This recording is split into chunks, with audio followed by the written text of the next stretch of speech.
Welcome to the star digital classes. हम noun पढ़ रहे थे, नाउन में कुछ एरर के कंसेप्ट कर रहे थे। आज हम बात करेंगे एपोस्ट्रोफी के बारे में। नाउन का ही एक कंसेप्ट होता है एपोस्ट्रोफी। अब होता क्या है एपोस्ट्रोफी, सबको पता है, सबने नाम सुन रखा है एपोस्ट्रोफी एस होता क्या है। तो कई ऐसे कई स्टूडेंट ऐसे समझते हैं कि एपोस्ट्रोफी एस का मतलब ऐसा ही डेकोरेटेड पीस है, कहीं भी सजा दो इसको और ये काम चल जाएगा, लेकिन ये ऐसा नहीं होता है। एपोस्ट्रोफी एस का मतलब देखो, एपोस्ट्रोफी एस क्या बताता है आपको। आज हम समझते हैं एपोस्ट्रोफी एस क्या बताता है। देखो, जैसे एपोस्ट्रोफी एस के अंदर आपको पढ़ना है, तो ये जो आपने हिंदी के अंदर पढ़ा होगा, हिंदी के अंदर आपने कारक पढ़ेंगे और उसके अंदर आया होगा आपके संबंध में, संबंध बताने के लिए, रिलेशन बताने के लिए का के की का सेंस आता है। का के की का सेंस आता है, यानी ये का के की किसको बताता है, संबंध को या रिलेशन या संबंध को बताता है। अब बताओ, रिलेशन या संबंध, यानी एपोस्ट्रोफी एस भी किसको बताएगा। फिर एपोस्ट्रोफी एस का मतलब भी क्या होता है, का के की रिलेशन को बताएगा। अब रिलेशन कैसे है, यानी कि ऑनरशिप से। किससे रिलेशन होगा, ऑनरशिप। ऑनरशिप से क्या होगा, रिलेशन। ऑनरशिप या मैं बोलूं पोजेशन, यानी ऑनरशिप या पोजेशन से क्या होगा, ये रिलेशन बताएगा एपोस्ट्रोफी एस। अब रिलेशन बताने के लिए हमें दो चीजों का यूज करते हैं। देखो, आराम से सीखो कौन सी चीज कहां से आई है और कौन सी चीज कहां जाएगी, है ना, और किसका कहां यूज होता है, तो आराम से अब सीखते जाओ। अब जैसे ये जो एपोस्ट्रोफी एस है, ये ऑनरशिप या पोजीशन को बताता है। पोजीशन को एक चीज और बताती है। ऑनरशिप और पोजीशन को बताने के हमारे पास दो तरीके हैं। एक तो नॉन लिविंग थिंग्स होती है हमारे पास, एक नॉन लिविंग थिंग्स, और एक होती है लिविंग। दोनों को समझना आराम से। नॉन लिविंग जो जीवित ना हो, निर्जीव, और लिविंग यानी कि जिसमें सांसें चल रही हो, ह्यूमन बीइंग वगैरह जो भी एनिमल है जिनमें सांसें चलती है। अब नॉन लिविंग थिंग्स का अगर हमें क्या बताना हो, पोजीशन।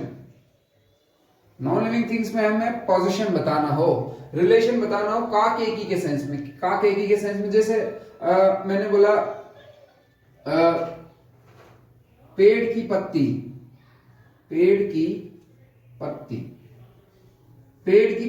अब इसके अंदर ये रिलेशन दिखा रहा है, पेड़ की पत्ती, तो इसको हम कैसे लिखेंगे, पेड़ की पत्ती। तो इस जो नॉन लिविंग थिंग्स है या फिर लिविंग थिंग, तो पोजीशन जो ऑनरशिप है, पोजीशन है, उसको बताने के हमारे पास दो तरीके हैं। एक तो हम पहला तरीका तो हम ऑफ यूज करें। ऑफ का मतलब भी क्या होता है, का के की किसको बताता है, ऑनरशिप और पोजीशन को बताता है। ऑनरशिप और पोजीशन को बताने के लिए एक तो ऑफ का यूज होता है, दूसरा हम एपोस्ट्रोफी एस का यूज करते हैं।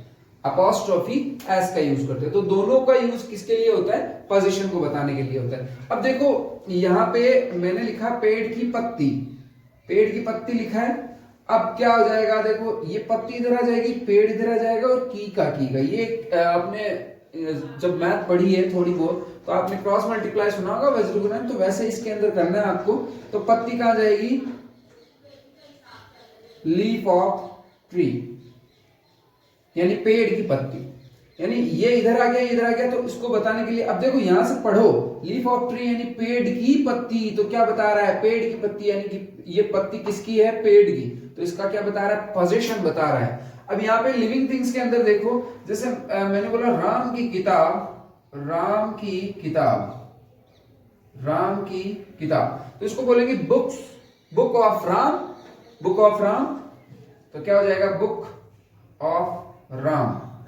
जैसे दूसरी चीज आ गई अपने राम का भाई। अब देखो यहाँ पे एक समझना, राम का भाई, अब यहाँ पे समझना राम का भाई, तो इसका क्या होगा, राम। अब यहां लगाओगे आप एपोस्ट्रोफी एस, राम्स ब्रदर, क्या होगा, राम्स ब्रदर, यानी राम का भाई, राम्स ब्रदर। तो अपोस्ट्रोफी एस का मतलब, आप पहले तो हमें समझना यही था अपोस्ट्रोफी एस क्या होता है और इसका यूज कहां पे होता है।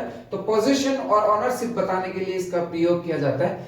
अब देखो, पोजीशन और ऑनरशिप बताने के लिए इसका यूज किया जाता है। तो ऑफ कभी कभार क्या हो जाता है, लंबा हो जाता है, तो उसको एब्रिविएशन करने के लिए, कॉन्ट्रैक्शन करने के लिए हम किसका यूज करते हैं, एपोस्ट्रोफी एस का यूज करते हैं। तो एपोस्ट्रोफी एस यहाँ पे देखो, राम की किताब, यानी कि हिंदी में देखो संबंध का के की जब रिलेशन बताते हैं तो उसमें हम इंग्लिश के अंदर उसको दो तरीके से लिख सकते हैं, तो ऑफ से और एक किससे लिख सकते हैं, एपोस्ट्रोफी एस से। तो अभी आप बने रहिए, मैं आपको ना लास्ट वीडियो के अंत में बताऊंगा कि सारे जो कंसेप्ट है उनसे एरर कहां से आती है और कौन सी इस एपोस्ट्रोफी से एरर कौन कौन सी चीजों से पूछी जाती है। तो हम पढ़ने वाले हैं उनके रूल्स, कौन कौन से हमारे ऐसे रूल हैं जिनसे नाउन के अंदर एपोस्ट्रोफी से एरर आती है। अब देखो इसका एक एग्जांपल ले लेते हैं पहले एपोस्ट्रोफी का। से मैंने आपको दिया works of Kalidas, works of Kalidas are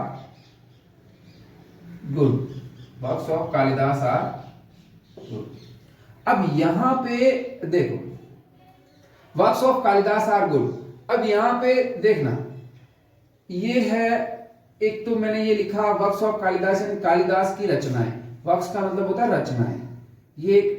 ये हमारा अगला टॉपिक, ये जैसे रचनाएं हैं तो ये वर्क का मतलब कार्य होता है और इसका प्लूरल बनेगा वर्क्स, लेकिन इसका मीनिंग क्या हो जाएगा, डिफरेंट मीनिंग हो जाएगा। कुछ वर्ड ऐसे हैं जिनके प्लूरल बनाने पे मीनिंग डिफरेंट हो जाता है, तो हम ये पढ़ेंगे अगले वीडियो के अंदर। आप ये भी बहुत इंपॉर्टेंट कंसेप्ट है, लेकिन अभी यहाँ पे मैं एक छोटा सा कंसेप्ट ले रहा हूं।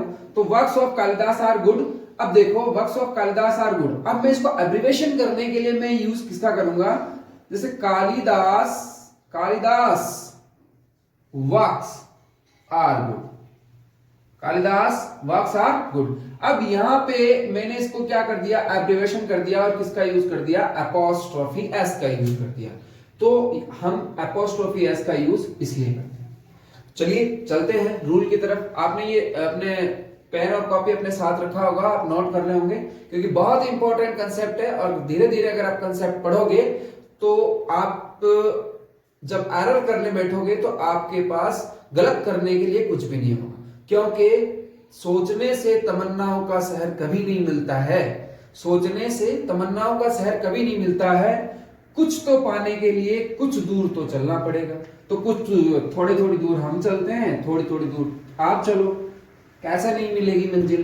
तो चलो अब देखो पहला रूल हम लेते हैं, जैसे तुम्हारे पास एक चीज होती है इट का बड़ा ही लफड़ा है, इट का बड़ा ही लफड़ा है। ये देखो एक तो इट्स आता है और एक दूसरी चीज आती है हमारे पास इट करके ऐसा। अब इस पर समस्या ये आती है स्टूडेंट को कि सर ये पोजीशन है या ये पोजीशन है, इसका क्या मतलब है, अगर ये पोजीशन है तो इसका क्या मतलब है, अगर ये पोजीशन है तो इसका क्या मतलब है। तो मैं आपको बता देता हूं, ये जो इट है, इट्स, ये कौन सा होता है, पोजीशन, पॉजिटिव होता है ना, पॉजिटिव। जैसे कैसे जैसे इट सब्जेक्ट में आ गया और इसका जब पॉजिटिव केस होगा तो ये होता है इट्स, ये इसका क्या होता है, पोजीशन। जैसे इट का मतलब यह होता है, लेकिन यहाँ पे इसका पोजीशन हो गया यानी इसका या उसका हो जाएगा, क्या हो गया, इसका या उसका। अब यहाँ पे आप देखो, जैसे आपको समझ में नहीं आ रहा तो देखो, जैसे सी का पोजीशन क्या होता है, हर। जैसे आई का पोजीशन आपने देखा होगा माई, यू का पोजीशन आपने देखा होगा योर, वैसे इट का पोजीशन होता है यानी कि ये प्रोनाउन है, समझ में आ गया ना, ये क्या है, प्रोनाउन, और प्रोनाउन इट का पोजीशन क्या होगा, इट्स, और इट सब्जेक्ट केस में और इट्स पोजीशन केस में। तो ये जो इट्स है ये हमेशा क्या होता है, पॉजिटिव केस होता है, और इसी से बार बार एरर आता है। अभी हम एग्जांपल करेंगे, एग्जांपल में आपको समझ में आएगा कैसे एरर आता है। पहले तो आप ये समझो, इट्स ये वाला क्या है, पॉजिटिव, और इसके दो मतलब निकलते हैं। इसका मतलब एक तो इट होता है, इट इज होता है, और एक इट हैज होता है। अब इस यहाँ पे सारे आपके कंसेप्ट, छोटे छोटे कंसेप्ट है, वो सारे क्लियर कराऊंगा मैं। It is it apostrophe S का मतलब क्या होता है, इट इज या इट हैज। अब आपको ये एग्जामिनर ये नहीं देगा कि यहाँ पे इट इज है या इट हैज, आपको खुद को अपने नॉलेज से पता करना पड़ेगा कि इट इज है या इट हैज है। वो मैं अभी एग्जांपल से समझाऊंगा तब आपको समझ में आ जाएगा, आराम से, कोई दिक्कत नहीं है। लेकिन फिर भी आपको अगर इतना पढ़ रहे हो तो इंग्लिश में जब टेंस का आपको थोड़ा बहुत नॉलेज हो जाएगा तो ये वाली तो समस्या कुछ नहीं है, जीरो है, बिल्कुल आराम से समझ में आ जाएगी, बिल्कुल हलवा हो जाएगा आपके लिए। तो ये अब हमारा कंसेप्ट यहाँ पे चलते हैं। जैसे इसका कुछ एग्जाम्पल लेते हैं, आपने नोट कर लिया होगा, इसके एग्जाम्पल के लिए मैं इसको इरेज कर देता हूं यहां से। अब हम एग्जाम्पल लेते हैं। एग्जाम्पल में देखो, जैसे a new mobile phone, a new mobile phone and its feature are damaged. A new mobile phone and its feature are damaged. अब यहां पे देखो मैंने एक एग्जांपल लिया, ए न्यू मोबाइल फोन, यानी कि एक new mobile phone non living है इसका, एंड इट्स फीचर। अब यहां पे मैंने क्या कहा, इट इज फीचर होगा क्या, इट इज फीचर होगा क्या, क्योंकि यहां पे ये सब्जेक्ट ना होके यहां पे क्या दिखा रहा है आपको, पोजीशन दिखा रहा है, तो एरर कहां पे है, यहां पे है, और यहाँ पे क्या हो जाएगा, इट्स, ऐसा वाला इट्स होगा, और यहाँ पे ही एरर पूछी जाती है। तो आप ये अपोस्ट्रोफी एस में इट का ये लफड़ा है, और ये बहुत इंपॉर्टेंट है, कई बार एग्जाम में पूछा जाता है। सीडीएस, सीपीयू, एसएससी, सीजीएल और बाकी नॉर्मल एग्जाम सीबीएसई के एग्जामों में भी जब प्रोनाउन पढ़ाते हैं तब वहां पे ये एग्जाम में ये क्वेश्चन आता है। तो अब ये इट्स वाला आपके इट्स वाला फंडा आपको समझ में आ गया। अब हम लेते हैं, ये एग्जाम्पल आपने उतार लिया होगा, अब हम लेते हैं इट इज वाला और इट हैज वाला। अब यहां पे देखो दो चीजें, एग्जाम्पल नंबर 1 मैंने एक तो लिया, it is very good book, it is very good book. दूसरा मैं ले रहा हूं, इट, यहां पे ऐसा कर देता हूं। अब ये कर लिया हमारे बीन रनिंग फॉर 2 आवर्स, ठीक है। अब यहां पे देखो दो एग्जांपल आपके पास है, इट वेरी गुड बुक और it been running for 2 days, for 2 hours, sorry. इन 2 घंटे से बरसात हो रही है और ये आ रहा है इट वेरी गुड बुक। अब ये तो देखो, ये जो प्रेजेंट परफेक्ट कंटिन्यूअस का सेंटेंस है, और इसमें बीन कब आता है, जब हैज हैव आएगा, तब हैज हैव आएगा तब बीन का हम यूज करते हैं। तो यहाँ पे इट हैज हो जाएगा, तो यहाँ पे क्या हो जाएगा, इट हैज। और ये वाला क्या हो जाएगा, इसमें कुछ भी नहीं दे रखा, बीबअप का सेंटेंस है सीधा सीधा, और बीबअप का सेंटेंस है तो क्या हो जाएगा, इट इज, क्योंकि इट के साथ में किसका यूज करते हैं, इज का यूज करते हैं। तो ये आपको अपोस्ट्रोफी के अंदर एक कंसेप्ट आपको समझ में आया होगा। हम दूसरे कंसेप्ट पे चलते हैं, दूसरा कंसेप्ट किसके लिए होता है और क्या होता है। दूसरा कंसेप्ट देखो, दूसरा कंसेप्ट हमारा होता है, जैसे जैसे मैंने आप एक एग्जांपल, मैं एक एग्जांपल लेता हूं, जैसे Ramesh and Suresh brother, Ramesh and Suresh brother. अब यहां पे भी अपोस्ट्रोफी लगा दिया, तो कैम हियर पूरा ले लेते हैं ना, came here, Ramesh and Suresh brother came here. अब यहाँ पे रमेश का भाई और सुरेश का भाई दोनों है तो एक ही ना, एंड से जुड़ गई है, तो दोनों एक ही है, तो एंड से जुड़ गया है, तो क्या हो जाएगा, अब यहाँ पे जो अपोस्ट्रोफी का आपको यूज करना है, अपोस्ट्रोफी एस का यूज, तो वो आप पहले वाले में न करके दूसरे वाले में करोगे, क्योंकि दोनों में अपोस्ट्रोफी का यूज करना गलत होता है। तो अपोस्ट्रोफी का यूज करोगे आप किस में करोगे, सेकंड वाली नाउन, एंड के बाद में सेकंड वाली नाउन के साथ में आप अपोस्ट्रोफी एस का यूज करोगे। तो ये दूसरा कंसेप्ट हमारा ये होता है। एक तीसरा एक एग्जांपल लेता हूं मैं, जैसे आपके somebody, everybody, nobody, somebody, everybody, nobody, इनके साथ में आपको अगर जैसे समबडीज बुक वाज स्टॉलन। अब ये ऐसा एक आपके पास में एग्जांपल आ रहा है, समबडीज बुक वाज स्टॉलन, तो आपने यहाँ पे अपोस्ट्रोफी ये एस यहाँ पे लगाया, तो आपका करेक्ट सेंटेंस है। लेकिन समस्या कहां आती है, जब आपके पास में समबडीज एल्स आ जाता है, somebody's else book was stolen. अब यहां पे आपको अपोस्ट्रोफी एस लगाने में थोड़ी सी समस्या होगी। तो एपोस्ट्रोफी एस लगाने में यहाँ पे ये एग्जाम के पॉइंट ऑफ से बहुत इंपॉर्टेंट चीजें हैं, तो आप इनको प्लीज नोट करके रखिएगा और बार बार रिवाइज करिएगा, जिससे आपके ना चीजें आसानी से समझ में आने लग जाएगी। तो एवरीबॉडीज एल्स, अब मैं यहाँ पे भी लगा दिया और यहाँ पे भी लगा दिया। एक दूसरा मैंने लिया nobody's else book was stolen.